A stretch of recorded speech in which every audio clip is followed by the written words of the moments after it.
Hello प्यारे बच्चों, कैसे हैं आप सब। वेलकम टू भरत पाठशाला। इस क्लास में हम करेंगे क्लास 10th के चैप्टर 5 के एक्सरसाइज 5.2 का क्वेश्चन नंबर 17। क्वेश्चन में बोला है find the 20th term from the last term of the AP. ये हमको एक एपी गिवन है, इसके लास्ट टर्म से हमें 20th टर्म निकालनी है, यानी कि एक एपी दे रखी है, इसमें अंतिम पद से 20वां पद ज्ञात करो। तो अंतिम पद क्या है यहाँ पे दे रखा है 253, यानी कि इस क्वेश्चन में आपको क्या करना है, सिंपल करना है। एंड के टर्म से हमें बोला है कि क्या है आपका, हाँ, इस वाली टर्म से 20th टर्म जो होगी, जो भी उस वो निकालनी है। तो देखिए क्या है, सिंपल यहाँ पे आपका क्या हो जाएगा, जो ए है वो इस केस में आपका 253 हो जाएगा। ठीक है, हम पीछे से देखेंगे इसे। और जो डी है यहाँ पे आपका, डी देखिए क्या हो जाएगा, डी आपका नॉर्मल आ रहा है, आप देखेंगे D is equal to A2 minus A1 करेंगे तो आपका आएगा 8 माइनस 3 यानी कि 5 आ जाएगा। तो अगर ये पॉजिटिव का 5 आया तो इसको हम अपोजिट कर देंगे, नेगेटिव का 5 ले लेंगे, और अगर ये नेगेटिव का 5 आता तो इसको अपोजिट कर देते, पॉजिटिव का 5 ले लेते। तो हमारे पास ए है, डी है, हमें A20 निकालना है। A20 हो जाएगा is equal to A plus 19D। तो ए हमारा है यहाँ पे 253 प्लस 19, डी हमारा है माइनस का, सॉरी हाँ, डी है हमारा माइनस का 5। तो इसे कर देंगे 253 प्लस 19 को इंटू कर देंगे 5 से, ये आपका आ जाएगा माइनस का 95। तो 19 को माइनस 5 से इंटू कर देंगे तो आपका आ जाएगा माइनस का 95।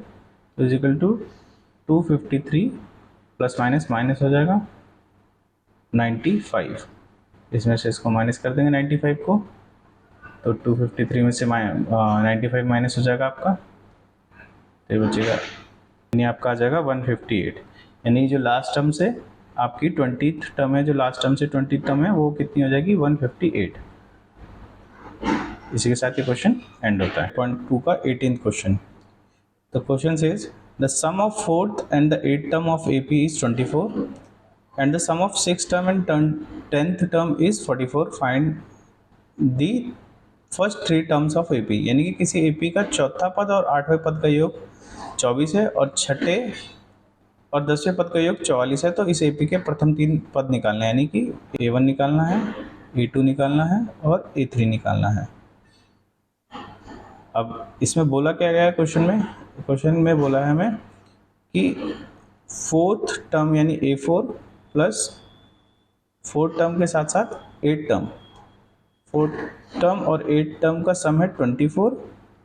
और दूसरा बोला है हमें कि 6th टर्म और 10th टर्म का सम है 44 है। तो हमें AP फाइंड आउट करनी है। तो देखिए A4 और A8 है, हम इसको लिख सकते हैं A plus 3D plus A plus 7D equal to 24।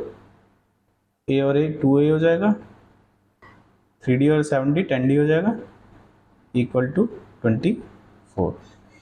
Pen भी अभी यूज टू नहीं है, अभी भी थोड़ा सा हैंड राइटिंग का रहता है पेन, क्योंकि अभी भी यूज टू नहीं हुआ है। कई बार लगता है कमांड आ गई है, फिर भी उसके बाद ऐसे ही प्रॉब्लम हो जाता है। तो यहाँ पे देखिए हम क्या है, इसको 2 कॉमन ले सकते हैं। यहाँ पे बचेगा A प्लस यहाँ 5D इज इक्वल टू 24। ये A plus 5D is equal to 24 के अपॉन में 2 चला जाएगा, डिवाइड हो जाएगा, ये आपका बचेगा 12। यानी हमारी फर्स्ट इक्वेशन तो आपका बन जाएगा A plus 5D equal to 12, ये आपकी इक्वेशन 1 बन जाएगी। ठीक है, अब हमने सेकंड वाला स्टेप करना है। ये हमारा A6 को हम लिख सकते हैं A plus 5D plus A10 को लिख सकते हैं हम A plus 9D equal to 44। Same A plus A 2A हो जाएगा प्लस 5 प्लस 9 14D हो जाएगा इक्वल टू आपका 44। यहाँ पे भी हम 2 कॉमन ले सकते हैं, यहाँ पे बचेगा A plus 7D equal to 44। 2 यहाँ डिवाइड में चला जाएगा सेम, तो यहाँ आ जाएगा आपका A plus 7d is equal to 44 को 2 जाएगा 22। ये आपकी इक्वेशन 2 हो गई। अब इक्वेशन 1 और 2 से हम सॉल्व कर देंगे। सब्ट्रैक्ट इक्वेशन 1 फ्रॉम 2, यानी कि समीकरण 2 में से एक घटाने पर, तो 2 में से एक घटा देंगे तो आपका देखिए क्या हो जाएगा, A plus 7d equal to 22 minus हो जाएगा A plus 5d is equal to 12। तो माइनस कर देंगे, ए से कैंसिल हो जाएगा सेम, 7d में से 5d जाएगा आपका 2d बचेगा इज इक्वल टू 22 में से 12 जाएगा आपका 10 बचेगा। तो यानी कि आपका d कितना आ जाएगा, d जो आपका आ जाएगा d is equal to 10/2, cancel out हो जाएगा, ये 5 आ जाएगा। तो d की वैल्यू कितनी आ गई आपकी 5। अब d की वैल्यू 5 आ गई है। अब d की जो वैल्यू है वो कोई भी इक्वेशन में पुट कर दीजिए, ठीक है। तो लिख देंगे पुटिंग